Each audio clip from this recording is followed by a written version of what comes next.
This is Dave of Live Life Loud, the Decibelic podcast, and you're listening to Pods Like Us with Marv.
Hello and welcome to Pods Like Us. I'm Marty, well known to my friends as Marv, and this time I'm speaking with Adam, Tory and Eric from the podcast Sauce Spoken, and I have to make sure that I say that correctly so I don't get tongue-tied. Thank you guys. Thanks for being here. Absolutely. Thanks for having us. Thanks. Yeah. Thanks a lot. So what attracted you to the idea of doing a show that's about testing sauces and condiments? Adam, I think this is your Sure. Yeah, I'll go first with my answer. I think it was kind of I've been wanting to do a podcast for a while, and I was trying to rope these guys into doing one with me, and we hadn't quite settled on a topic. And I know that all three of us like to cook a little bit. You know, we'll hang out with each other pretty often, pretty regularly, us and some of our other friends, and we'll usually cook some dinner and eat together.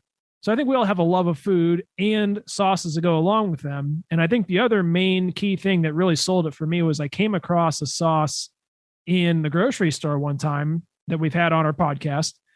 And I really wanted to try the sauce, but I didn't have a reason to buy it. And it didn't seem like something I would normally use otherwise. So I was like, well, I got to find a reason to try this. And this is kind of what we landed on. And you roped us in successfully after all. Right. I mean, when it came to Adam, brought up the idea of doing sauces, and I just, kind of went with it. But I was also interested in the topic. I thought it'd be neat to try new stuff and new sauces. There's always an endless supply of sauces, it seems, down the aisle in the grocery store. So we wouldn't be lacking for content. Tory? Oh yeah, I mean, with podcast, I was sort of a noob. To be very, very frank with you, I didn't really know too much about them, and he approached me with it, and I was on board. I did a little bit of talking in a semi-professional realm, so it sort of came natural to me in a weird sort of way, and I guess it's sort of like riding a bike. Maybe you never forget it. But yeah, so that was that, and it was a pretty easy sell, I think, as far as I was concerned. I was on board with it. Tori's being modest. He has prior radio experience. Okay. Should I go into that, or do you want me to leave that alone, Tory? Oh, ask away. Yeah, I mean, if you have a question, yeah, by all means, I'm an open book. Go on then. What's your past experience with the radio then, Tory? I did some internship work at some small radio stations. They were AM stations. I don't know what is in Europe, but yeah, they're small little AM stations, which is a lot of oldies, rock, a lot of talk radio, certainly a lot of talk radio. But yeah, I did a little bit of copy, a little bit of advertising work for all those stations, and it was a really good experience. It was a nice thing. Well, the talk radio would help because I think that's the closest that normal commercial radio has to podcasting. Absolutely. Yeah, I agree. I think it's fair to say. It definitely shows, because Tory definitely has like the best podcasting / radio voice and diction. I think that's why he does our intros for us and our outro for that matter. Yeah, but like you were saying before we started recording, all three of you have distinctive voices anyway that I think is really helpful for listeners. Because if you have voices that are too similar, people can probably not realise who is who. I think a good thing about podcasts is that it's strange because it's like you don't really know each other in the real world, yourselves and the audience, but it's like you get used to those people and you know those people through the radio show, should we say. So they sort of like attach themselves to each individual host and know who they are from that, in whatever way that they can through the show. Yeah, I definitely agree with that. And I was initially a little concerned about that because it's hard to tell how different you are going to sound until you've done some recording you can hear. But I do think that we are, distinct enough. Sometimes when we have guests on, it can be a little bit trickier if we have too many people talking without a video presence. But I think it does. I think it comes across pretty well most times. So here's an interesting one. I've never asked anybody. What was it like the first time that any of you actually heard yourselves? Because that is very strange. That's a very good question. I know, like when I was in high school, even we would sometimes do like class projects where we had to do video recordings. And I remember that was like my first experience where I was like, wow, you sound so strange. And I know our guest that we just had on a couple episodes ago, I don't think has heard himself, has heard himself recording much. And I think he was really alarmed at how different he sounded. But I don't know about you guys. I distinctly remember being in middle school when I, again, like class projects and whatnot, that I've heard myself talk before. It's strange. It's not something I really liked, for sure. Still don't, but that's all right. And I did a little bit of audio engineering and whatnot in college, just a one little course. So, have some experience a little bit with editing and talking into a microphone, but certainly not my day job. Tory? Yeah, certainly not my first time. I heard myself on the radio, but oddly enough, I was in the restroom of the radio that I was working at the time, and I was standing at the urinal, and one of my commercials, I think it was for a car dealership or a racetrack, or it had something to do with cars. I forget. This was several years ago. But yeah, I was sitting there and I was doing my thing at the urinal, and I heard my own voice. So again, it wasn't the first time I've ever heard my voice, but it was nice to hear in a professional sense. And you're listening to the radio. Of course, they're going to play their own radio station, everywhere throughout the building. And yeah, so that was a wild experience. Thankfully, no accidents. I'm glad you elaborated on that, because when you said that you heard yourself while you were in the urinal, I was starting to get images of you having a radio mic while you were going to the toilet that you switched on. Well, hey, you never know. It's a good thing you got the camera on to proof I'm not in the commode. That actually happened in a band I was in. The singer actually had a radio mic attached to him because he didn't have a proper microphone, so he had one of these clip-on mics attached to his lapel, and didn't realise that it was still there when he went to the toilet. And everybody could hear him over the PA going to the toilet and singing to himself while he was going to the toilet. Perfect. Oh, wow. Little encore. And then when he came back in, everybody applauded. Oh, perfect. Perfect. Good. Oh, dear. G'day. This is Matty C from the Astros Fantasy Football Podcast, way down in Australia. And we love getting to listen to Marv meet new podcasters from all over the world here on the Pods Like Us podcast. So, how do you actually get hold of the sources for the show? Do you end up having to pay for them, or do you sometimes get them for free? Well, so generally speaking, what normally happens is one of us will go purchase them either from a local grocery store or like online through Amazon.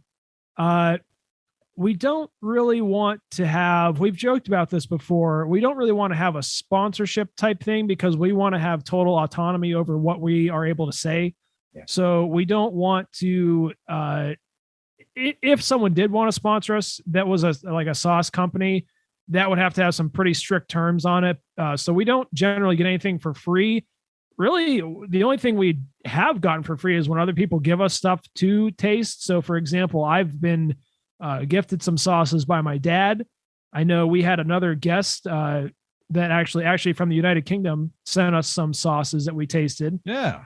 And Eric, I think some of your family has given sauces, family, right? and the local. Well, there's one local place I went to go and buy a sauce, and when I was there, turned out the person was making his own hot sauces. So he gave me a couple of his, just thinking that we would just try them, not even put them on the show. And we ended up doing a little bonus show on the side there that highlighted his hot sauces. So that was pretty cool. I think that's the closest we've come to like a company actually giving us a sauce to try. Okay. Eric's actually, we'll get to a later point now because Eric's just sort of made me think about this. Have any of you actually ever made your own sauces or condiments? Yeah, I know we've really loosely touched on this a couple times on the show. I really like to cook. So I have regularly made kind of like my own sauces. I sometimes I'll give them fun names. I know one time I made one that I was calling a shoutin' sauce, which was kind of like a barbecue sauce that was spiced up a little bit with some bourbon and I think a couple other things. But I make, I do a lot of cooking, so nothing that I'm going to stamp my own mark on as a creation necessarily. We did do one experiment recently, but before we get into that, I'll say you guys want to talk about your sauce making experience. Yeah, I mean, again, I like to cook, and this is something that my mom actually had some sauces that she passed down the recipes for. So I actually had a strict guided sauce that we actually did try on the show. I think we called it dog sauce, or they like to joke with me, call it my famous dog sauce. Yep. It's other than that, I just like to cook and follow recipes, which obviously you're making your own, developing your own sauce and while you're cooking. So oftentimes, Yeah, I don't like to cook that much. I don't know. I like to grill. We'll put it that way. A lot of ingredients and stuff that throws me off. So just give me some meat and some fire, and we'll be ready to roll. But as far as I like to keep it simple, man. I just the other day I had a pot roast with some Greek yogurt and horseradish. 2 ingredients. I mean, don't get me wrong. The pot roast was out of this world. I guess you could have put something really nasty on it, and still could have been good. But yeah, I just like to keep it simple for the most part. I don't do nearly as much cooking as these guys do. But you do grow your own horseradish. I do. Yes, that's accurate. Was this horseradish that you used? Was that from your garden? No, I got a little lazy, and I haven't harvested it. But you have made that for us previously before. Oh yeah. I've had pounds and pounds come through that backyard throughout the years. If you're growing it, you could make some money out of selling it. Oh yeah, it grows like a weed. I mean, yes, you need a chunk about the size of a quarter, and your yard will be overgrown in a couple of years. Wow. Yeah, just a little chunk of root, and it's gone. That's giving me. You all seem to have a great rapport when you're on the show, so I'm guessing that you've known each other for a long time. Yeah, I would say I think it kind of started all back in around 2013, I want to say. That was when I first moved to Pittsburgh. And actually, at the time, all 3 of us were working at the Home Depot, which is a home improvement store, DIY store. And I know Tory and I actually worked in the same department. We worked in the paint department. And Eric, I think you were bouncing around in hardware. Yeah, I was in hardware at that. Yeah, I was in hardware at that time. But I think we've all known each other since then, and that was kind of how we all met. I know Tory and I, we started hanging out pretty early on, and it took a little while longer for Eric to join in on that. But that's where we all know each other from originally. Yeah, it's kind of funny. I know Tory was in the building, but we never really hung out or Cross paths. I don't think really, I've seen it even that much. a big department store like that. He's on garden and I'm in hardware, and we just never really. Right? It's actually interesting because if my memory serves me correctly, so Tory's wife also worked in. She wasn't his wife at the time. Yeah, that's where I met my wife. Yeah, but she worked in the paint department with us too. Mm-hmm. And I don't think Eric started coming over to your house until you actually already left Home Depot, Tory. Oh yeah, I was gone. Well gone. Yeah. And actually, I'm pretty sure the first time I got to really meet Tory was through his wife. I was working with Amy, and we, said, hey, we should hang out outside of work, and so I came over to Tory's house without even knowing who the guy was. Now we play board games on a regular basis. Yeah, that was kind of the crux. Show. Yeah. Yeah, that was what it all kind of brought it together. There was we all started playing board games, and it grew from there. What board games? Interesting, because I'm a board games addict.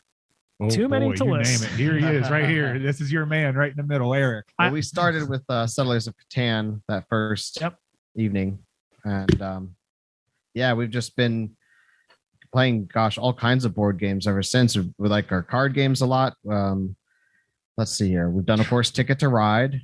It's another good entry board game. Yeah, I mean, you name it. Card games. We've played Hearts. We've played all types of goofy, just standard card games. We get into Dice City. We like a lot. Dice City's a favorite. Unearthed is really good. Well, some people like that. We like Simon games like Rum and Bones. That's a good one. Blood Rage is what we just played last week. Yeah. So I don't know if you ever heard of Blood Rage, or maybe not. I have heard of it. One of my previous guests, who was a friend of mine, Sam Wheatley, who's not a podcaster, but he does listen to podcasts. He listens to podcasts that are about board games. Oh, nice. There are some out there where they go into deep detail about board games and explain them to you, and what games they're playing, how they play the games, the rules of the games and everything. And so he's sending me some to have a listen to, actually, to try and get into them, because I was going to say in passing, it's great that you can go to Home Depot for a sky blue paint and you come back with a wife. Yeah, I mean, it's funny. I make the joke that I got everything I could possibly want out of the Home Depot. I have enough home improvement knowledge to be dangerous, and I found the love of my life. So, I made a little money on the side, and boy, I couldn't have asked for a lot more. If you would have told me when I was in the slog of working there on some rainy, snowy February afternoon that I would be this satisfied with the experience overall, I would have told you you're crazy. But funny how things work, I guess. It does also bear mentioning that I also dated two girls from the paint department, not at the same time. It's a meat market out there, Marv. It's ridiculous. Yeah, they used to call it, what was it, the marriage program or something like that, the Home Depot dating program or something. Yeah, because so many people that work there single end up together at some point, except for Eric. Right? So I don't know if that's true, but all right, whatever. Hey, still could happen. Where's my violin? Exactly. Dear me. Sorry. So, have each of you Martin? Go on. Sorry, was that Sam Healy from Dice Tower? You say that you interviewed? Sam Wheatley. He's just a listener. Okay. He doesn't actually do a podcast. He just listens to podcasts. Okay. Eric's on a first name basis with anyone that makes board games. So. Well, it's funny when you asked about podcasts in general and any experience. There are definitely content creators in the board game industry that I like to follow on YouTube and whatnot. So yeah, and podcasts as well. So yeah, that's cool. Cool. I can send his Insta account details to Tory later, and you can get in touch with him about board games, because he's mad about board games. He loves them so much. So, have you each got a top 3 sources that you like, or are you saving that for a future episode? That's really interesting. That's a tough one. So as we spreadsheet, Marv, bear with us. Yeah, I was going to say, as we've mentioned before on the show, I actually keep a spreadsheet of all of our highest rated sauces as a group. Here it is. And I can tell you those for a fact. The 3 that we've rated highest are the Olive Tap chocolate raspberry liqueur sauce from the Olive Tap. Yep. Pick-a-Peppa sauce which is an interesting Jamaican sauce we tried, and then the just signature regular Chick-fil-A sauce. Those, as of the end of season 1, those are our top 3 highest rated sauces. Now, for me personally, some of the other ones that I'm a big fan of that aren't in that top 3, like I like the Tabasco Chipotle sauce. I love that one. I actually recently was considering ordering a quart of that because I like that. And the other one I'm a big fan of is the Nando's Peri Peri sauce. Yep. But what about you guys? One that I think is near the top ratings that isn't quite as high. Well, I mean, it did decent on our spreadsheet as a whole, but I really liked the Sweet Baby Ray's golden mustard barbecue, or golden barbecue mustard. I'm not sure exactly how they word it. I think that's right. Sweet Baby Ray's sweet golden mustard barbecue. So yeah, that's gotta be one of my top ones. We also also really like that Coleman's hot mustard. That was really, really delicious too. So yeah, we tried quite some exciting ones. Tori, you got something you would like to add to your top? Oh yeah, as you're scanning through that spreadsheet there, I think there's one we got to mention. yeah, I mean Lyle's golden syrup was one that popped out to me as you're zipping through there. One that was my personal favorite was Duke's mayonnaise. I really got a kick out of Duke's mayonnaise. It's nothing fancy about it. It's just a really well executed mayonnaise in a nice big jar. It's terrific. Boy, yeah, and I guess some just have a flair to them. I guess, like that Rico's, that nacho cheese in a can. I mean, it certainly doesn't sound It was appealing, good. but boy, you got to look at that can and man, just get hungry. Yeah. Go on, Louise. You wanted to say something? Have any of you ever tried to make your own mayonnaise? I have not. No, I have never tried. We actually did get into a little bit of a discussion about this the other day, I think on the Duke's Mayo episode, because we were doing a little bit of a deep dive into what it actually takes to make your own mayo. And I was thinking that I don't think any of the 3 of us said we've ever done it, although I think My we all kind of grandmother. toyed with the notion. I said my grandmother had on that episode, and I was present, but I wasn't participating. But yeah, I don't believe it's terribly hard. So I think it's only what do we say, 2 or 3 ingredients? Yeah, what, oil, eggs, and Yeah. salt, maybe? And I think like a lemon juice or something like that if you want, but I don't even think that's necessary. Go on, Louise. How do you make yours? Because you make a homemade. I've actually had a go at making it 3 times lately. But you can never get it as white as like Hellman's. And I looked it up on the internet, and they basically beat it within an inch of its life, whip it. And I think they use the whole egg as opposed to just egg yolks. But you can never get it like it comes out of the jar. It's never as thick, and it never tastes the same. But it's passable. But I think it's a work in progress. Okay, so you're going to do it again then? Probably. Give another spin? And what do you put into yours? Just, you said eggs? Whole egg. I think there's some white wine vinegar, oil, lots and lots of oil. That's what makes it thick. Right. So Okay. lots and lots of oil. What type of oil? I used olive oil, I think, but I think you can use rapeseed oil, but nothing that's got too much flavour to it. Gotcha. I think we call that canola oil. Yeah. Yes. Is that like corn oil?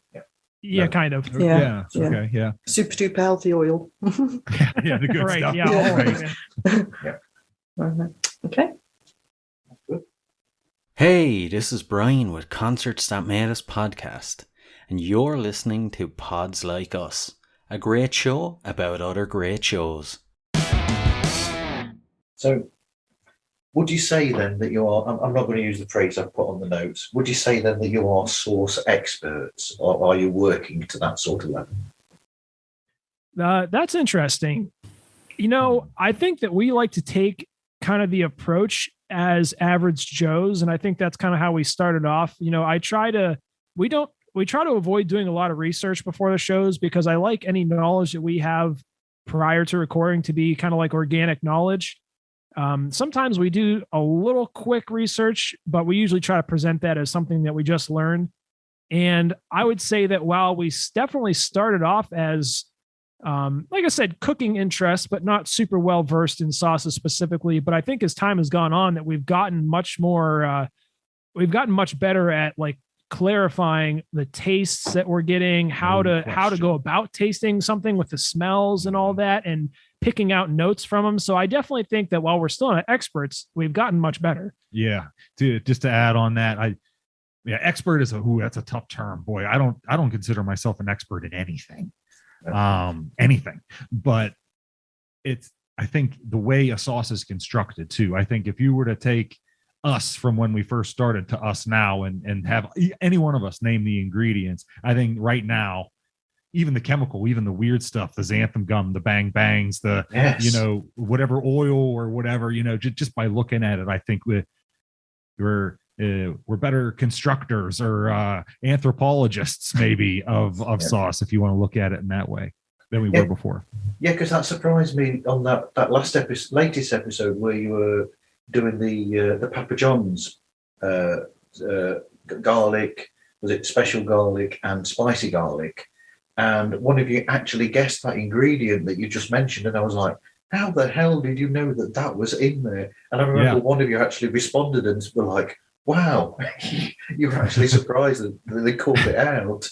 Yeah, we've gotten better. I know, especially with the ingredients, we've definitely that's normally Eric's favorite segment, but I know that we've definitely gotten better at identifying those types of things and what affects sometimes some of the more chemically type ones. We've started to kind of do a little bit of research into what effect those actually have.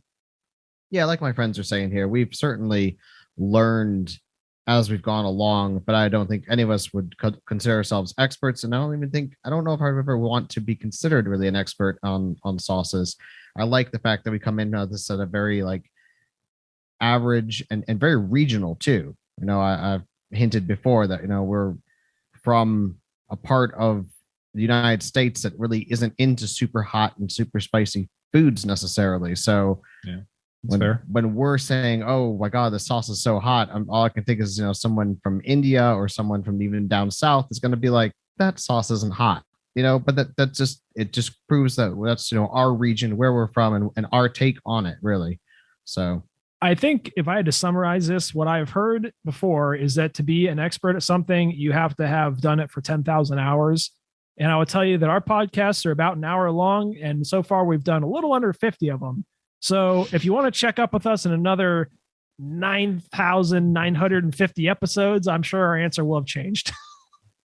Just a few years, no big deal. That'll be about 30 years, everybody. So we're gonna have to kick up the pace a little bit. Yeah. 2 a week. Oh dear. Have you tried the? I think I took note of it somewhere. Have you tried the Bumblefoot sauces, the one by the guitarist that he's done? Because they're all spicy sauces, aren't they? All three of them. I don't think I'm familiar with that. I've never heard of them. I mean, he even does one. I'm sorry, because I've shown you this one earlier on, and one of them is actually titled Bumblefucked.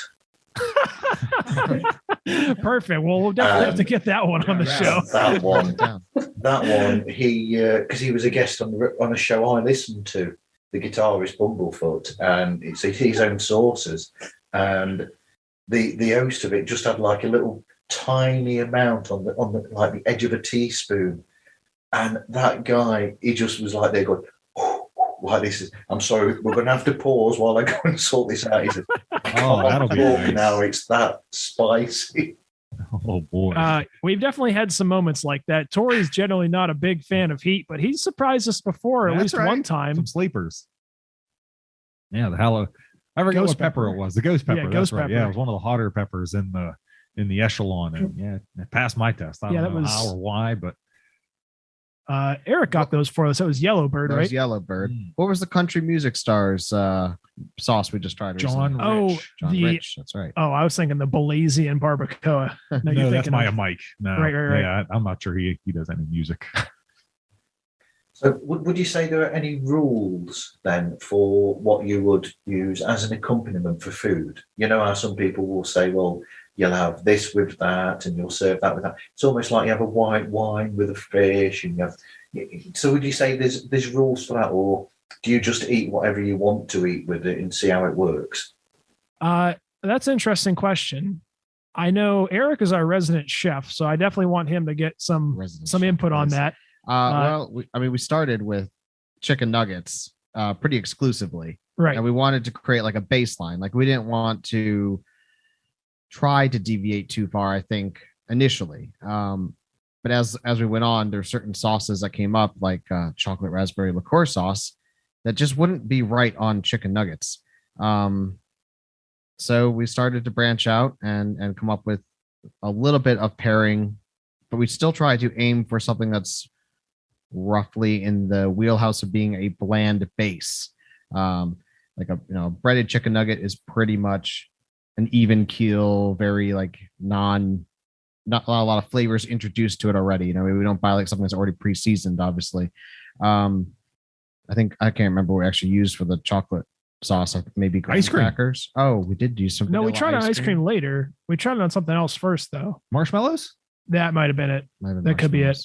Yeah, I think Eric is spot on there. I think that's kind of the good summary, is that generally speaking, like our default is chicken nuggets if we don't know something else to try it on, because a lot of sauces do go well in chicken nuggets. But if we know that a sauce is specifically made for something else and we have easily enough access to it, like we don't generally cook a full steak dinner if we want to try a steak sauce, but if we know it's made for something else, we do make some effort to attain that item. So the horseradish, then, would you have that with a nice bit of beef? Absolutely. Yeah, no doubt. Yeah, I would have that with some beef, maybe like a deli sandwich that had maybe even some ham, maybe like some chipped ham, some baked ham. I could just see that yellow cheese, some American cheese. Take it. I could just see that. I like sub I can. The pulled, some beef and some mayonnaise. No, not mayonnaise. Some horseradish sauce in there with the beef and. Oh, absolutely. Oh, it's pretty dang delicious. Yeah, that's good. Sometimes what we'll do is we'll take a concept like that, like a nice beef pot roast, and instead of going that route, we might get something that's a little bit easier to pick up from the store, like a Steakums or something like that, and just to get as close as we can without having to put a ton of effort into it. Because if you start cooking a whole dinner, pretty soon you turn it into a dinner night and you're losing track of the podcasting. So if anybody's interested, they were just watching me on camera wipe my mouth because I was just salivating at the idea of eating that soup. That's why we do our tastings before the show. That way we're good and full on whatever we tried. That's a good idea. So talking about the tastings, that was another one that was interesting from the most recent one. I mean, so you tried them close to each other, then the normal garlic sauce and then the spicy garlic sauce. Do you think the outcome would have been different if you'd have tried them on different days? Personally, I think, especially for that one, I think so. And I think from a theoretical perspective, ideally, it would always be best to put some time between them. And that's why, actually, going back to the kind of like the second episode, I think we had, maybe even the first one, we started discussing that a little bit. Because when you do two sauces, it quickly turns into a compare and contrast. And a lot of times we like to evaluate each individual sauce on its own merits. And it becomes more difficult when you taste one right after the other. So I definitely think that does have an effect. I'd agree. Yep, fully agree. Yeah, it muddies your ability to separate the sauces and judge them individually when you start. And as soon as you try two, it just immediately becomes a comparison, even when you try not to. And I know that with that garlic one in particular, Eric, I know that you had said you wished you had tried them the other way around. Yes. Yeah, that was what I was alluding to, because I remember Eric actually saying that on the episode, that he wished he'd tried it the other way because he thought that one was possibly so strong that it might have carried over to you testing the second one. Right. I was worried that I wasn't picking up the garlic notes in the spicy garlic, or I was just worried that I tried the original garlic special sauce, which was so garlicky that it just destroyed my ability to actually taste the garlic then in the second sauce. I was just like, okay, it tastes a little bit spicier. I don't know. I at that point, I was too much involved with just both that original sauce and then this new sauce, trying to separate them. It was just difficult. So sometimes I do think it can be beneficial. Like I would say probably 70% of our shows we try to just do one sauce. But I remember back like when we did that Redneck Riviera barbecue sauce, I think tasting two next to each other, especially if they're very similar to begin with, that sometimes can be helpful to tell the difference between them because you're tasting them one right next to each other. And those were very similar, those two. Yeah, very, very similar. I think if we had tried them on separate days, we would have thought they were exactly the same. just about, yeah, pretty much. So it can be good or bad. So do you have flavors of dip that you yourselves automatically would go to if you're going out somewhere if you go for a pizza, is there specific dip that you will go for with a pizza? Or if the chicken, if you go for fried chicken, is there something that you'll use as a dip for that? Are there three specific ones that you would go for? Tori, you want to lead with that? Because I think you're probably the most reserved in that aspect, right? Yeah, boy. A number of things flood to mind. If I were to get a good piece of chicken, maybe like a chicken tender or something like that, it would absolutely, it depends on the quality of the ranch dressing. If the ranch dressing is a quality ranch dressing, if it's made in-house, if it's like a pizza shop type outfit, yeah, hell yeah, I'm there. I don't know. If it's out of a bottle, that's questionable. For pizza, I don't do red sauce on pizza, so it may even have to be ranch again. Or maybe even that spicy Papa John's, because that was pretty good. If I happen to be, lucky enough to get a spicy John's one, or a spicy Papa John's, excuse me. Oh boy. You're a big fan of the ranch dressing then, Tory? Yeah, I like it. I don't eat it a lot. I don't eat it every day. But if I get, say, I don't know, a 10-piece from McDonald's, I'm absolutely getting ranch dressing. I mean, there's no two ways about it, or Chick-fil-A for that matter. So yeah, I to answer the question as probably clear as I can, the go-to would be ranch. It would depend on the vessel naturally. If it's chicken and biscuits, then it's going to be honey or sausage gravy or one of those things. It depends on, but generally speaking, I think it's fair to say ranch is the winner. I do think ranch has kind of an interesting place, and I know this is a topic of hot debate amongst you and your wife, Tori. Oh, well, I know the truth. I just.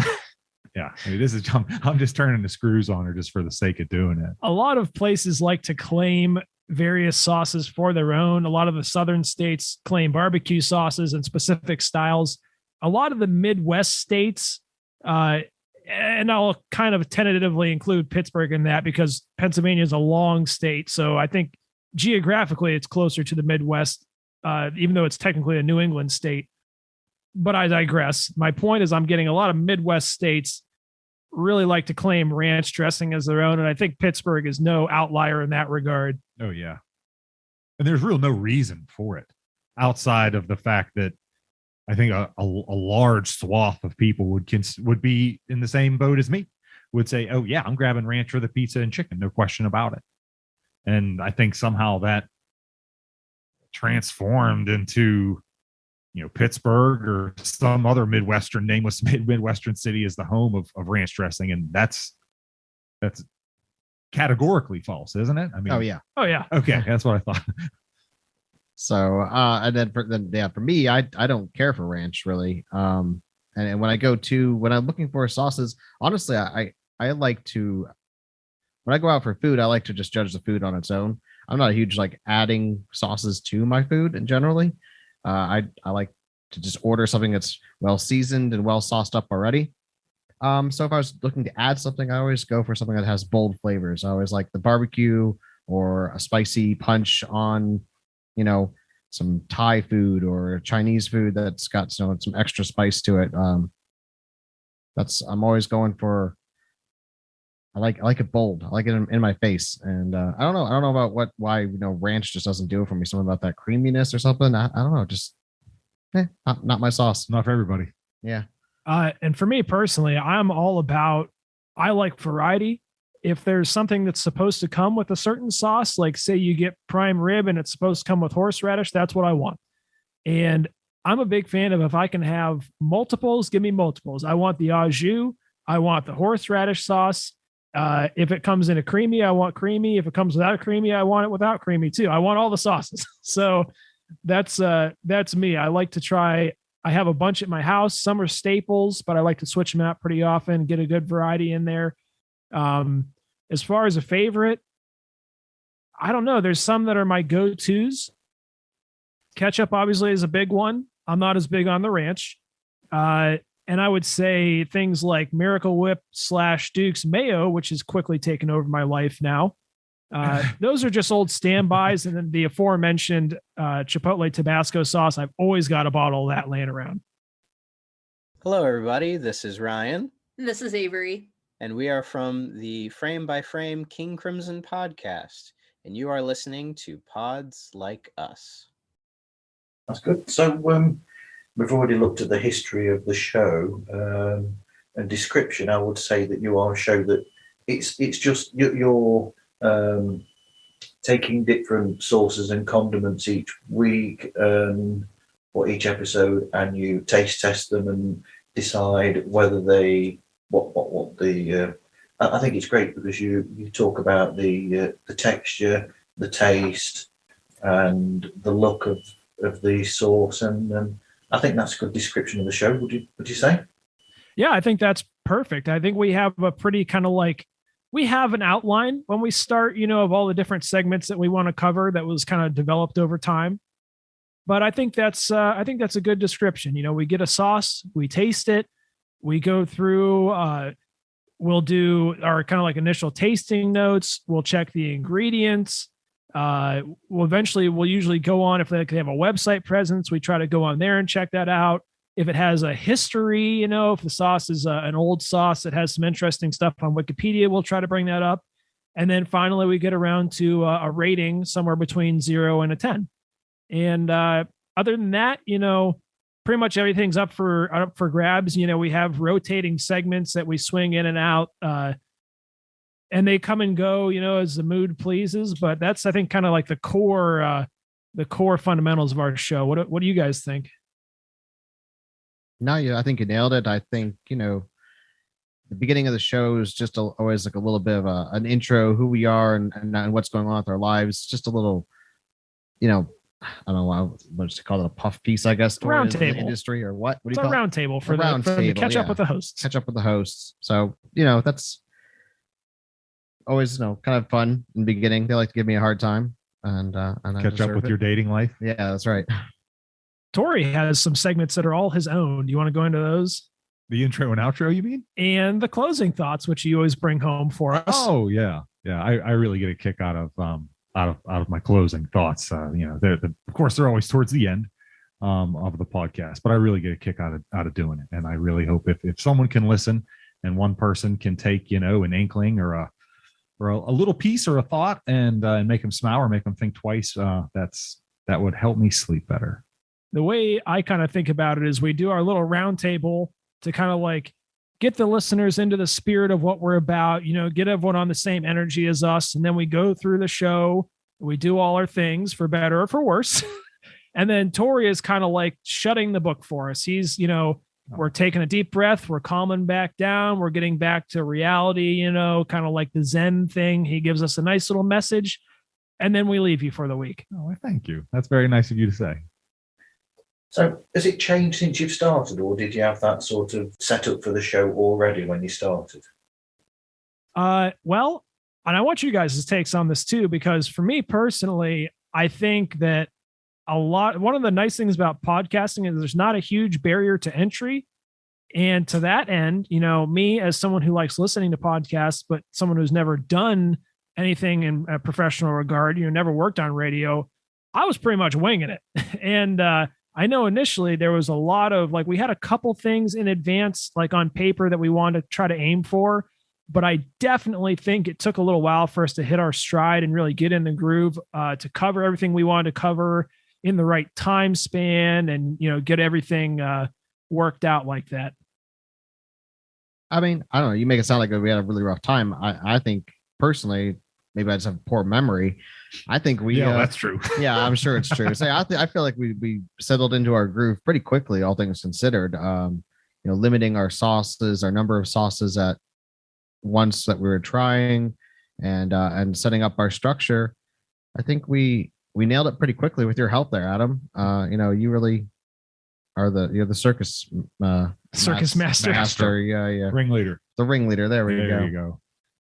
Yeah, I mean, in my opinion, the storyboard, for the most part, has remained just about the same.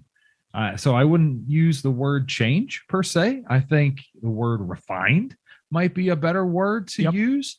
Yeah, I mean, and when I say storyboard, I mean, 30,000 feet, big picture type stuff. I think that has remained pretty constant throughout the last year and 13 months, whatever. But yeah, so I think there's a lot of refinement going down, which we better. I mean, we've been doing this for a year, a lot of practicing. We damn well better be better at it than we were a year ago. But yeah, so I think that shows. I certainly think that comes through on the program. So there's a huge difference between Hank's Smokehouse BBQ and whatever French fry sauce that was 13 months ago. Great huge value difference. Great value. That's right. But I mean, we certainly, without our fair share of technical issues, we've had that. We've had, personal things go on, throughout the last 13 months that, takes its toll, but throughout all that, it's important to record every Thursday at 6:00 or 6:30 or whenever we get together. I think that's perfect, because I think you're exactly right on that. The kind of the core fundamentals, like we knew before the show started, we wanted to talk about the outside of the bottle, what the sauce looks like. We knew what we wanted to rate it, how we wanted to do our rating scale. But it took us a lot of time to learn things like, Tori's going to do the intro, Tori's going to do the outros now too, which is actually a more recent decision. And, kind of like the finer points and a lot of the segments we kind of come up with on the fly. And then there's all the stuff that doesn't get captured in the show. Like you're saying, all of our, off camera laughs, all of our little heart to hearts, stuff like that. All the things that have happened just by coincidence seem to happen during the hour and a half time slot we set aside for recording, all the craziness that happens then. So it's been a wild ride. Louise wants to jump in. Right. In Britain, ketchup is known as the king of the condiments. So, and in a recent survey, 65% of Brits confessed to having a fridge full of half-used condiments. Have you got any in your fridge? Oh my God. Oh yeah. All of us. Yeah. I regularly have to clear the fridge out. I'm like, I have half my fridge is devoted to half empty sauce containers at this point, because at some point when you're trying one a week, it's just the sheer quantity. And some of the sauces are so niche that it's hard that, like, okay, maybe they're only good on one thing. How often do you eat that thing? Yep. It was actually really funny. It was just a couple of days ago. I was at my day job and I looked at the company fridge and realized that I had put a couple of the Sauce Spoken sauces in the company fridge, and there they have stayed, and I have not missed them. I have plenty of sauce bottles filling up my own fridge at home, and I actually was considering maybe I should move some more to the company fridge. Well, I think one of the big problems is that the sauce bottles are made for mass amounts of people, so they're made for families, basically, I think. So so then the problem is, if you're buying them for yourself or just for yourself as a couple, you and your other half, and you've not got 3, 4, 5, in some cases 6 kids. I mean, some of the bottles come in ridiculous sizes, and then it says, so you buy them in a ridiculous size, and it'll say eat within 6 days of opening or something. Right. You think that's crazy. You must eat it within 4 weeks. It's ridiculous, because you think, well, why don't you just do different sizes and do really small ones, because then that'll cut down on the amount of waste that we're all pulling out of the fridges and going, well, that'll go straight into the bin and that'll go into or wherever, it's ridiculous. And that's the cause for that, really. Yeah, I think you're spot on with that. And I think the sad reality, as much as we hate to do it and hate to admit it, that I think we've thrown away more sauces than most people have ever purchased. Yeah, it's probably fair. Probably. And some are just downright bad. I mean, let's be fair here. I mean, some you just don't want to eat. They're bad. They're not good.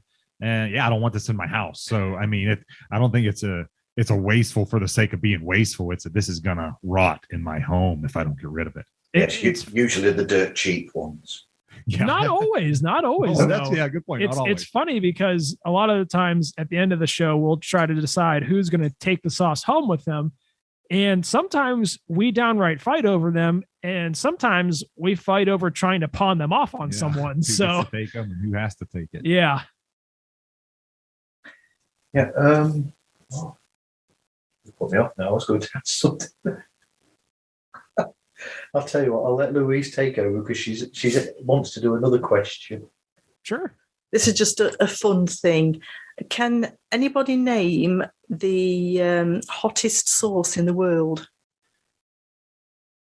I'm going to take a stab and say Dave's Insanity Sauce. I've heard that's pretty wild. Yeah, that would have been my guess. But that's I feel a like total stab in the dark. I feel like that's probably not right, but that would be my guess because I can't think of what it would be. I don't know what else would it. I would guess a region. I would guess it would be out of like Vietnam, maybe, or somewhere like some kind of like, they have really hot sauces over there. What is the answer? Mad Dog 357 plutonium number 9 with 9 million Scoville hotness units. Wow. I have heard of Mad Dog before. I can't recall if I've heard of that one specifically, but I've heard of them in reference to hot sauces. The plutonium isotope. No, I think I'll pass on that one, Louise. Thank you. I'm going to need lots of ranch dressing for that job. Yeah, just absolutely. Absolutely. Do you know where it's from, Louise? No, I actually pulled that information off the internet. But Okay. no, I don't. So we can look up on our own. It is, and we'll make sure that there's an ambulance close by for when you do the testing and that. I'll be absent on that recording, I think. Yeah, it's tricky when we're picking sauces because we do try to pick sauces that are, like I said, we try to appeal to the average Joe. So we try to pick sauces that the average person could tolerate. And sometimes we'll break off of that just to punish ourselves. But by and large, that's what we're aiming for. Hey, it's Gil from the Mind Buzz.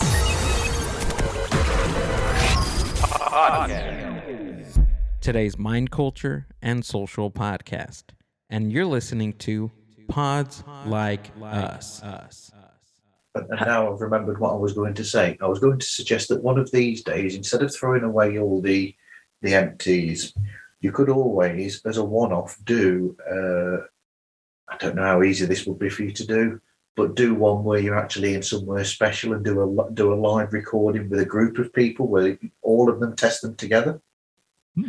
We have kind of toyed with that notion, not exactly in that format, but I know at least we've discussed the idea of doing a larger group tasting kind of like that. The issue that we generally run into, despite what you would think, a lot of times the expirations are sooner than you would expect from a sauce, especially if it has a lot of preservatives. A lot of the stuff expires too quickly for us to hold it in bunches. Yeah. That pick a pepper sauce with no preservatives, that goes pretty quick. Yeah. It's true. So that can be a little bit of a trick at times. We've had times when we've tasted sauces that were expired just because we bought them a couple months ago and they expired before it felt right for us to get around to them. Okay. So how do you record your show and then edit it? If you do edit it, I'm guessing that you do edit it. Yeah, we do. Despite how it may sound at times, we actually do a pretty good amount of editing. And that's actually one of the kind of key things that it was an interesting adjustment because from I know Tory working in radio, everything is highly produced.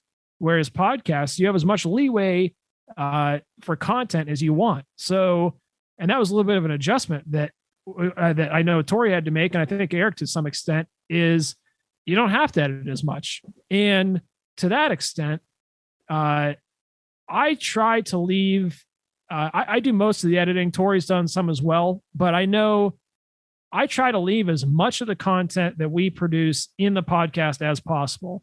And typically the things that I cut out are things like if someone has to sneeze or cough, or there's some other minor sound gaffes, or maybe there's a sentence that doesn't really go anywhere and make any sense. But by and large, I try to keep 97% of what we record in there.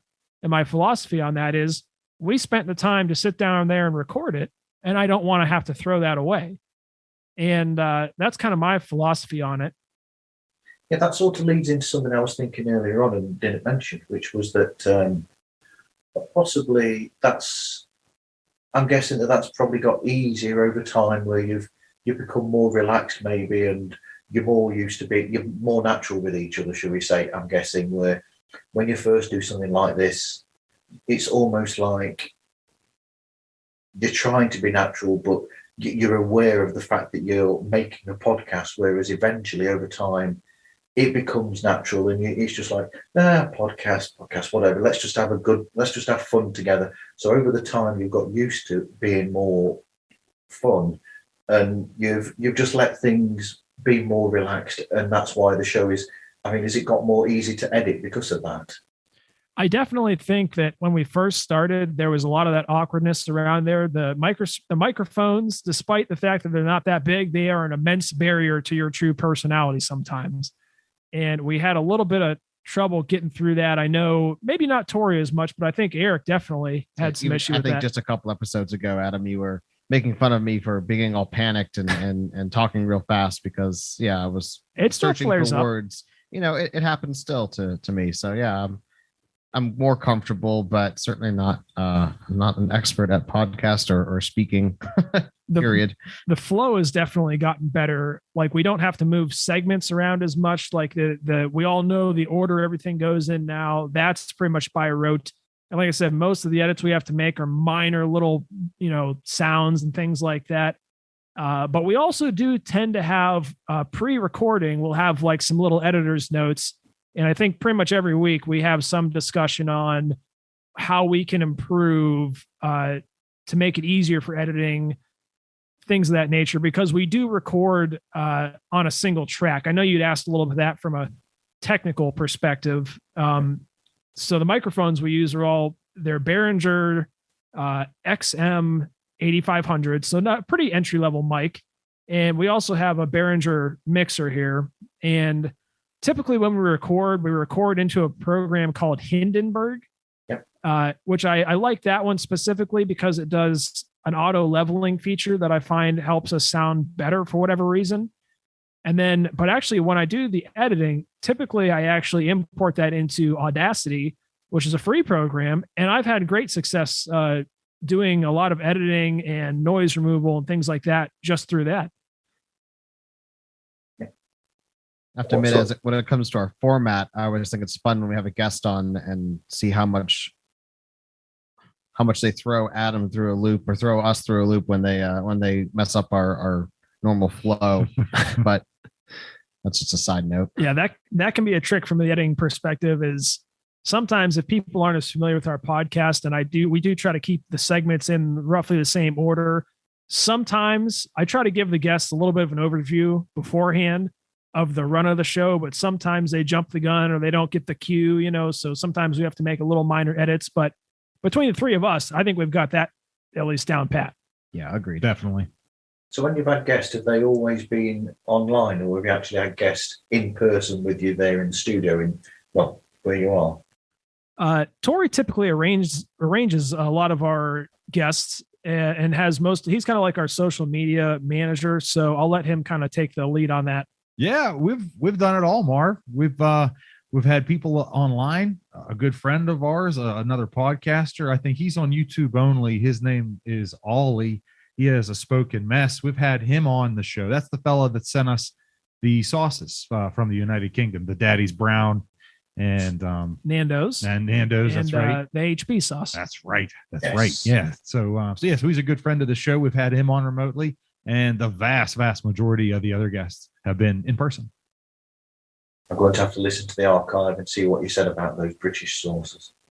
Please do. We were favorable, I think, for the most part. Yeah, Spoiler alert. Daddy's was, I won't spoil it. I'm Agent Scott. And I'm Cam the Provocateur. And we're from the Spy Hards podcast. That's right. And you are listening to Pods Like Us, the podcast that also has the Midas touch. So, how were you all introduced to podcasting then in the first place? What was your introduction to podcasts? Are the ones that you listen to yourself that that you really loved, and that's what got you interested in the podcasting world?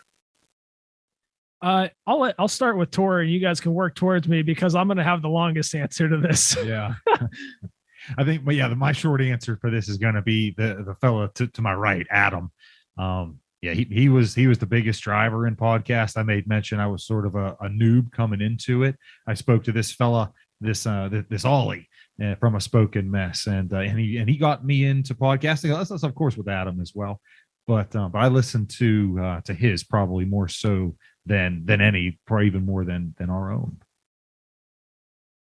What about you, Eric? And I knew of podcasts when I was in college. So back in 2008 or so, I had some friends who were really into podcasts, and I listened to some of theirs a little bit. That's back when they were pretty, I'd say, exclusively on iTunes, I think.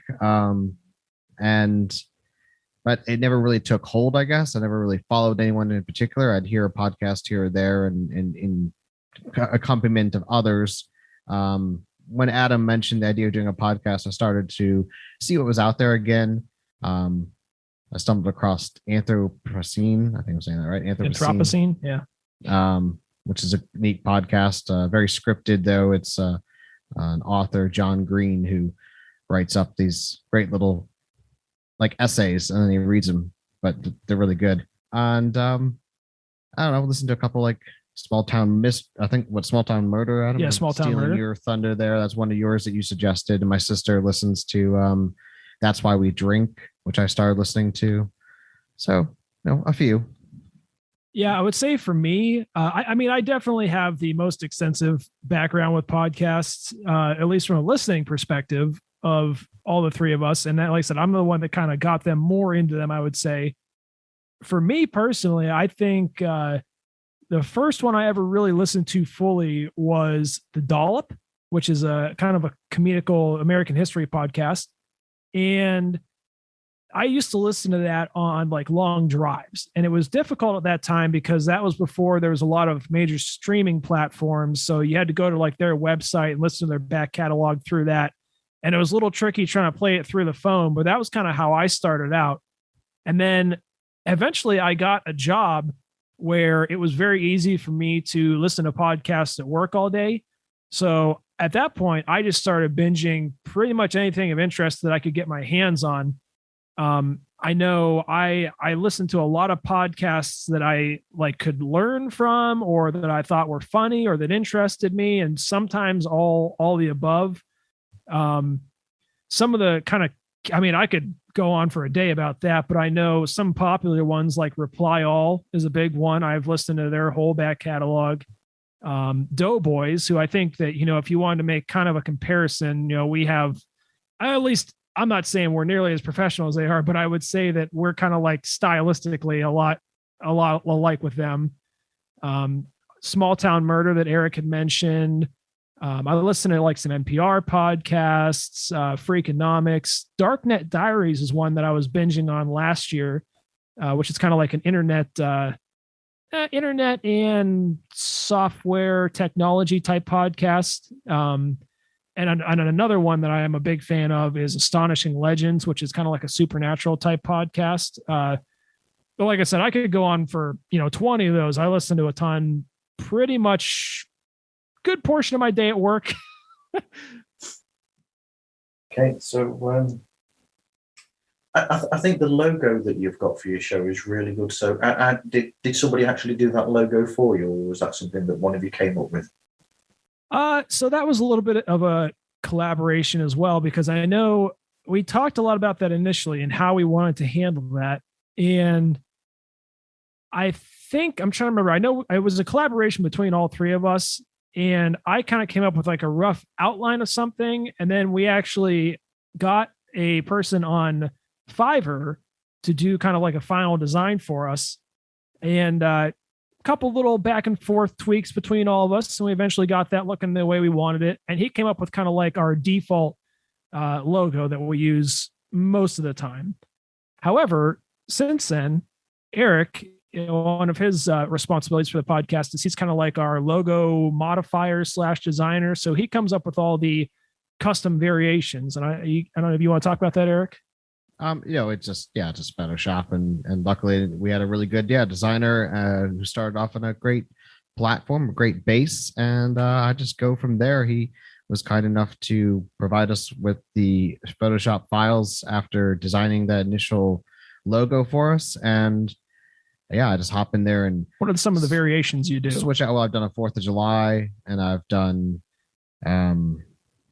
holidays, Christmas. The Christmas one was really there's nice. the neon one and the neon one. Yep. Go in there and I play with the RBG values and whatnot, and just make couple it look different fun. So that's that was kind of nice because we got the quick and dirty, got one rolled out, but now Eric can make us any variation on that we want.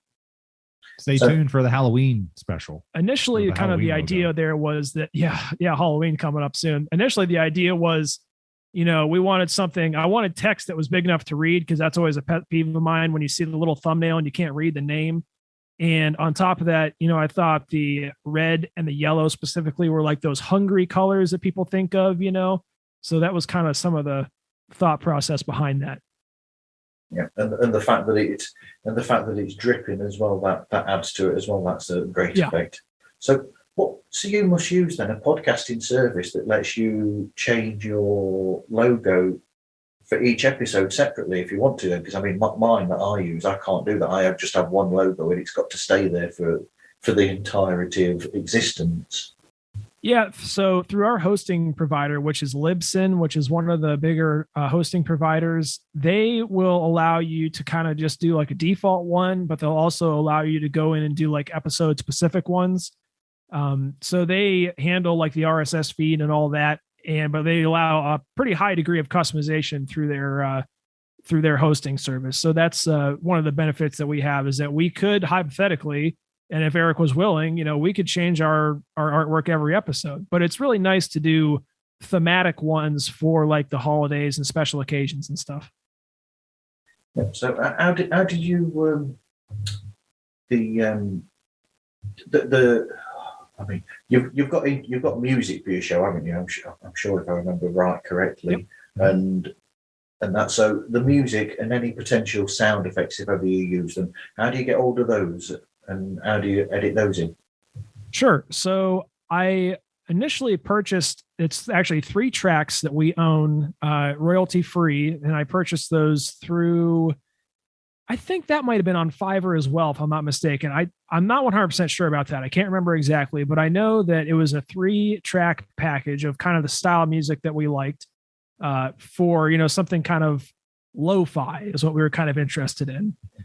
And we got those, and what we do is we kind of cut those up and use various segments. So it's only 3 tracks, but we use the different segments under different sections of our show. So we get a pretty good amount of use out of them. And sometimes we'll even do a little customization on the tracks themselves, like under the new outro that we just came out with. That's actually just a recut of that music that I did specifically just for the outro. Okay. And Adam, where do you get your the fun sound effects? There's lots of free sound effects online. Some of those I've made through like a little just basically I think it's like a Google app or something like that. It's just a little Google Music Maker. I make some cheesy ones, and also I've just found some other free goofy sound effects to throw in there, because I like to keep it light and kind of cheesy and goofy, and we don't have a big sound effects budget. So if it's free, that's better for us. Who does? Hey there, this is Bobby with the Rock Guys Podcast, and you are listening to Marv Smooth on the Pods Like Us podcast. Check him out. What advice would you give to people starting a podcast for the first time? What do you guys think? Have someone like Adam in your corner. Come on now. Right. A lot of research, obviously, I think as Adam, has definitely put into how to build this, and then making smart decisions based on for the microphones and the setup and the mixer and everything. I think aiming for a low but professional is probably like a good place to be at. I think I don't really agree with the people who are just like, I don't know, jumping in and the audio quality is all off and everything. It's hard to listen to if if the audio is bad. So which we've that's improved all on it that is. too. We did not start off amazing. No, so. we didn't, but we got by episode 7 or 8. I'd say we got it Right. pretty well figured out. So yeah, I mean, everyone has to have a starting point, but I think have a good goal in mind is certainly a big part of it. Have a good goal of where you want to be, and listening to other professional podcasters to get a good gauge of where you want to be and what format you want to follow and all that. So Tori, what do you think? Wow, boy, yeah, you said it, man. I don't know if I can elaborate any better than that. But yeah, I mean, if I'm incredibly lucky because I feel, as if we got the design guy, we got the technical guy, and we got the guy that can talk, the bullshitter, you know what I mean? So all three of us, we have, qualities that aren't necessarily exclusive, but I think stand out in each and every one of us. So, I mean, we hit it lucky. I know that's far from advice. That's a shitty answer to your question, but boy, I guess, just keep an open mind would probably something that I probably struggled with probably more than most. And, oh man, yeah, you nailed it. Flow is important. Yeah, keep the flow. Yeah, here I am screwing the flow up and how important flow is, of course, naturally. But yeah, I mean, the open mind. It's okay to learn. It's okay to admit if someone's better at something than you may be. I think that's a humbling experience, and maybe be prepared to be humbled, and that's okay too. There's nothing wrong with that. But yeah, I think that's probably the best advice I could give. Yeah, I think it's interesting because I think that a lot of people, when they first get the idea of doing a podcast, especially if they're not people who are like audio engineers or that familiar with that, they view the equipment and the setup as the technical stuff. They view that as the hard part. And I really don't think that's the hard part. I mean, throughout the show, that's been one of the most minor points that we have issues with. We've had a couple little goofs and gaffes, with technical issues. But I think by and large, a couple of the key factors, if I had to summarize, one, I think if you want to be good at podcasting, I do think it helps to have listened to a lot of podcasts or have someone in your group that has, because there's lots of things that you learn and pick up. And I think there's benefits from having people that aren't as experienced because they bring a new perspective. But I think it's also good to know what type of things work well, what things don't work well, what you can do, what you can't do, and kind of know the unspoken rules of podcasting. And I think that's thing one. Thing two, I think, is setting yourself up with a routine. I think one of the key things that people like is they expect your podcast to come out with regularity, whether that's once a month, whether that's every 6 months, or whether that's, once a day. The key is you want to hit that. You don't want to be the person who's like, hey guys, you feel like doing a podcast this week? Oh, you don't? Okay, well, 3 weeks later, maybe we'll put one out, because listeners need that routine. They need that regularity. I think part of that is you need to pick a day that's good and free from distractions. You need to all agree to stick to that and to kind of keep with that. And I think that keeps you on track and keeps you successful for longer. And I think the people that don't do that end up falling apart after, they might make it through a dozen episodes or so. But I think after that, life gets in the way if you don't make your priorities straight, and it gets hard and it doesn't work. And I think that leads into the third point, which I think is the most key, is you have to choose your people wisely, which I think is what Tori kind of keyed onto there, because it's helpful to have a good blend of talents. There's going to have to be some hard conversations. So you have to have people that are able to tolerate that. And you have to have people that you can rely on, because it's no good if you set up your whole format of your show after having 3 hosts and one of them decides they don't want to do that anymore, or they can't show up, or they have some other thing, that conflicts with that, So I think that's the most key thing, is that if you're going to have multiple people, you need to be able to trust those people. And I think that if you don't have multiple people, you have to be your own kind of you have to be that kind of person that forces yourself to go to the gym even when you don't want to, because there's no one else there counting on you. So it becomes that much easier to just let it go. No one's relying on you. So I think you have to be disciplined, and you have to choose other disciplined people to do it with you if you want other people. Yeah. I think it helps as well because you three are individual, and I think that's a good thing with shows that have more than one presenter, whereas they're all individual. So sometimes you three will talk about something and you'll have different opinions. When you do the ratings, for instance, one of you will rate something a lot higher than the other two. But I think that's what makes it interesting for people listening, because then they get in 3 points of view and they can use that to then make their own decision on whether they're going to try that product out for themselves. I view it as a success when we don't agree, because exactly like you're saying, I think that makes it significantly more interesting than when we all just repeat the same thing. And B, like you said, I think it gives definitely a wider mix of perspectives and appeals to a wider range of people that way. Yeah, bad sauces quite frequently make for better content. That's true. So I was just thinking earlier on, have you got a website then, or are you thinking about having a website where you're going to put all these statistics that you're getting for these sources? We are so glad you asked, Marv. Delighted you asked. Of course, we have a website, and I'm gonna let Adam take the reins here and go nuts because I can't remember it at the moment. Yeah, so we do have a website, and it's just Sauce Spoken at WordPress.com. .wordpress.com. Excuse me. Yeah. And that's the key part there. It's a free WordPress website. Sue me. No, I'm just kidding. But yes, we do actually. We keep some show notes. That one of Eric's responsibilities is he actually creates the show notes, which isn't a transcription, but he can talk more about that. But we also keep, like I mentioned, having a spreadsheet. We list every sauce that we've ever tasted, ranked high to low for flavor, as well as the ones that is applicable for heat. We keep those on there as well. We have other contact information on there. We have some of other providers, places you can go on there. Most of that's in the contact section. But we make it our business to be on as many different listening platforms as I can find. If we're not on one, it's only because I'm not aware of its existence. And as far as that goes, the other key thing I want Tory to talk about is our Instagram account. And I think those are our key ones. We do have a Twitter. We don't really use it.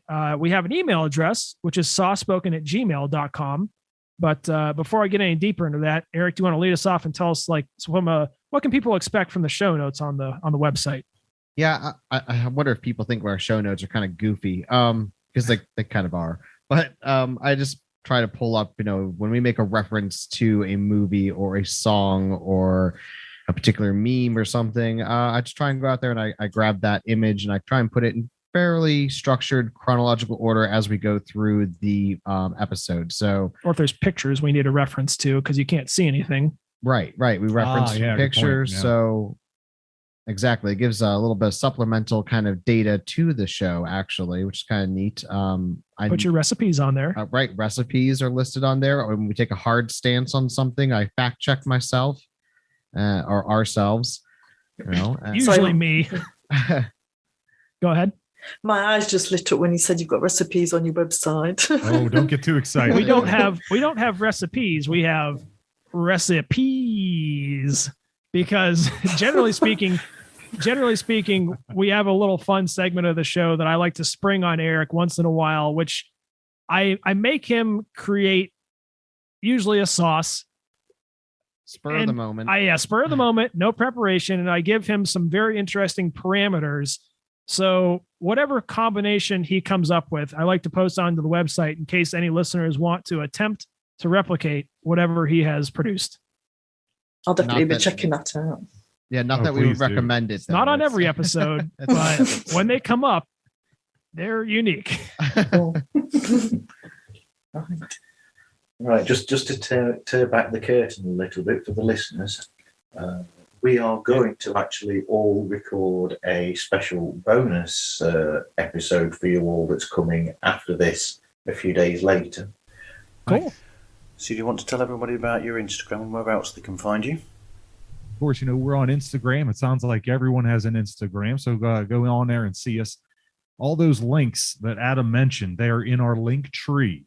Where the floozies keep their OnlyFans links and, otherwise unsavory websites. Not us, of course. No, we have links to various listening platforms, Spotify, iTunes, Stitcher, and of course the website. So if you didn't catch the URL before, you can find it on there. And of course, we like to take silly pictures, and we keep everyone up to date with the visual representation of the sauce we'll be trying on that day. We try to have a little bit of fun on that Instagram, and we meet really nice people. We meet fellows like you, Marv. We meet this Alley guy. We were talking to another podcaster from in North Carolina. He was a really nice guy. He's really willing to help and support. So we love to see you. We love interacting with you on Instagram. So if you find there and you stumble across us, say hello, because we love to see you. That's Sauce Spoken Official, right? That's Sauce Spoken Official at Instagram. Thank you, E. I got all hyped up. I forgot. And on Twitter, it's just Sauce Spoken, I think. Yep, that's correct. Like I said, we don't normally use the Twitter that much. The Instagram is much more active. That's the place to go. It is. But before we do the sign off properly, you guys need to meet with the guys from Our Cynic Culture. They do a taste testing show as well, and I think you guys would absolutely get on with each other very well. Okay, cool. That sounds terrific. Yeah, send some details over. I will do. I'll connect you guys to them. It'd be funny to do a crossover, wouldn't it? I've actually listened to a podcast called Gastropod, and it's really fascinating because it tells you all about the history of food and how it originates. And there was one about the history of garlic and all the terrible meals at the White House. So that's worth the listen. That's really good.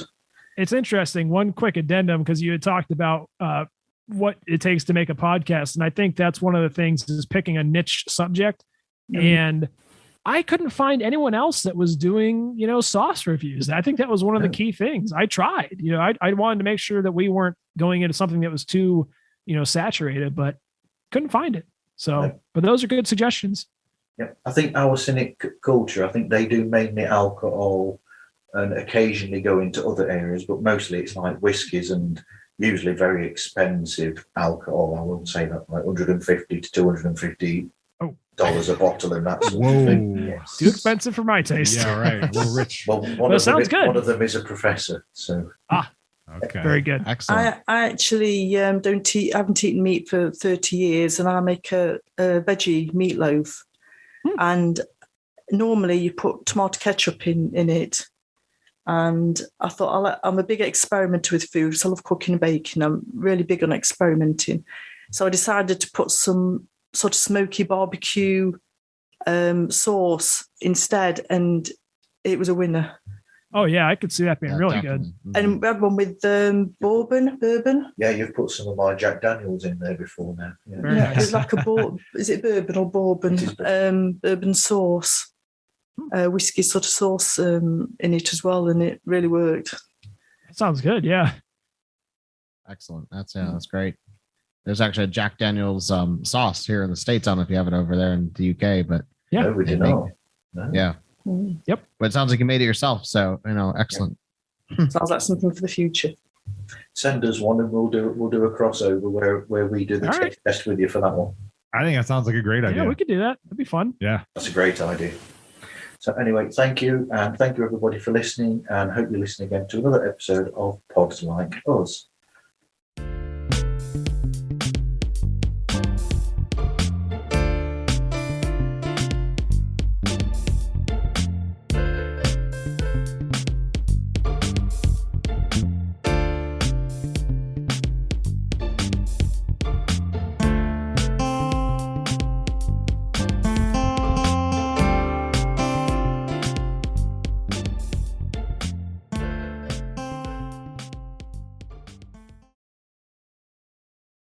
I don't think they can hear you. Oh, I'm sorry. I had my volume down a little bit. I can hear you now. All right, okay. You are a little bit quiet. Let me see if I can adjust that really quick here. Eventually, I'll buy a desk, and then I can turn the volume up on everything then.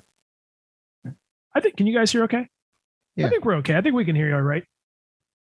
You're just a little bit quieter than I would prefer, but I think definitely still, I think we can definitely still hear you.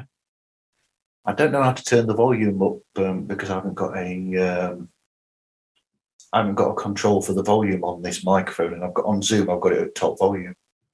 Oh no, I think you'll be okay. Yeah, I can hear you.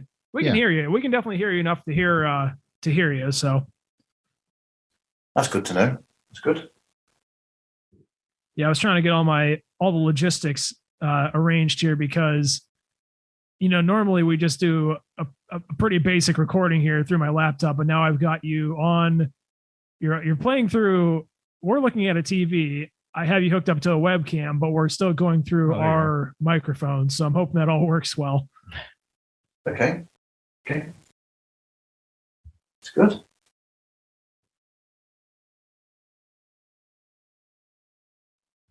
So I've got my other half at the side of me. But, she doesn't want to be on the camera. Shy. Yeah, camera's not usually where we're at either, but we're going to make it roll. You're a star, E. He's a star already. The Nerd Palace is now going to be officially captured. Well, because of difficulty with signals, I normally don't have camera because it stretches the signal a bit too much. Yeah, we don't have to, too. We could turn them off. I just thought it might be easier. I know sometimes the only other time we've done an interview like this, we had video on just so we could kind of see facial expressions too, to help us kind of like gauge, to bridge a little bit of the barrier that you lose from being in the room together. So that's true. I mean, I'm hoping that where we move to next, we'll get better signals and then it'll be a lot better for recording. Hopefully. Gotcha. You can hear us all okay though, right? Oh yeah, I can hear you three really clearly. I mean, good. Okay, perfect. Yeah, I want to make sure you could hear us all well, make sure I hadn't bumped anything. So that's good. I'm guessing that you three are going through a sound mixer of some sort. Yeah, we have a mixer. So we've got the microphones hooked up to a mixer, and then there's a USB audio codec that goes into the laptop. If that didn't work out, I was just going to record through our webcam, but this seems to be working. So. Okay, this seems to be working, so we'll keep going for now. If we start to get any signal trouble, then we'll revert back to video to audio, because I only put out sound audio podcast anyway for this show. Yeah, we do too. We put our stuff on YouTube, but it's all just with a blank image, a still image, and just our audio. Yeah, and I get different audio as well. So I get audio for myself, and then I get separate audio for you three as a separate file as well. Okay, cool. And then I use that to mix rather than have a mix of all of them together, because I can change the levels accordingly as well. Yeah, the last time that we did something like that, that's what we did too, except for just the inverse, because we were the ones recording and we had someone else. Actually, long story, but it worked out. A little complicated. I like to overcomplicate things, so.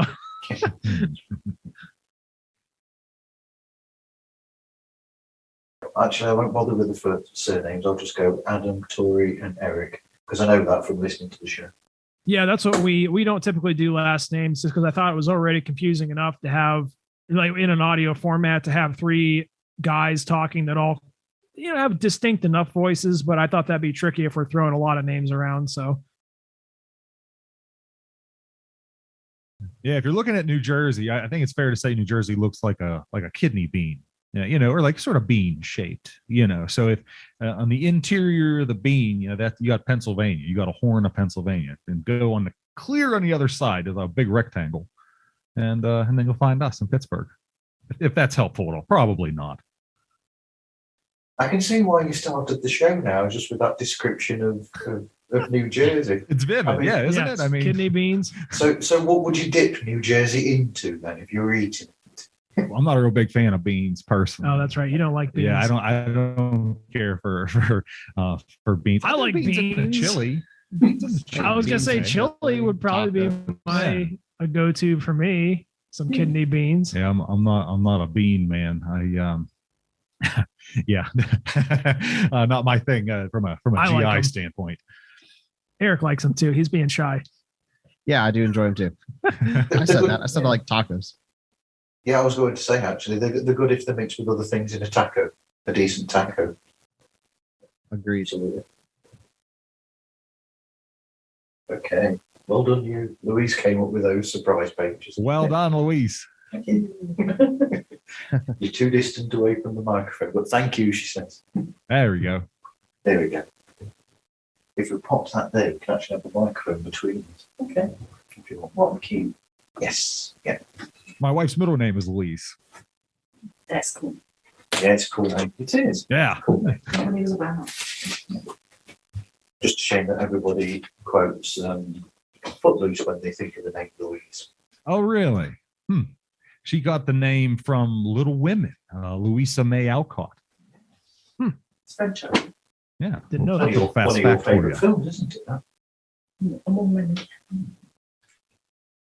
Yeah, you like the Winona Ryder version. Yeah. If I get it right, I've never seen it. Chick flick. Right? Like Yeah. Atonement or something like that. Participating. Occasionally, if you want to participate, you can. Okay. Let's get this show on the road then, shall we? Cool. Cool. Okay, so anyway, here we go.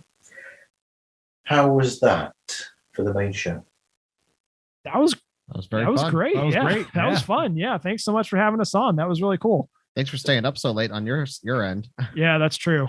I'm a night shift worker, as I'm sure you've noticed from, well, Tory will have noticed from all the posts I put up all night when I'm at work. Yeah. Gotcha. What do you keep secure over there? I drive around in a van to go and do site checks of all sorts of businesses and residential properties as well. And I do call outs for intruder alarms, fire alarms, even elevator alarms as well. I've had to get people out of elevators before now. Oh, wow. Cool. Which is different. So, yeah, that's what I do all night for 13 hours a night, listening to podcasts in vans. Yeah, I know that was a game changer for me with the podcast. When I finally got a job where I could listen to podcasts, I was like, oh, this is cool. I mean, you can learn things, you can entertain yourself. It's great. Yeah, and you can make new friends. Yeah. Right. Yeah, absolutely. Absolutely, definitely.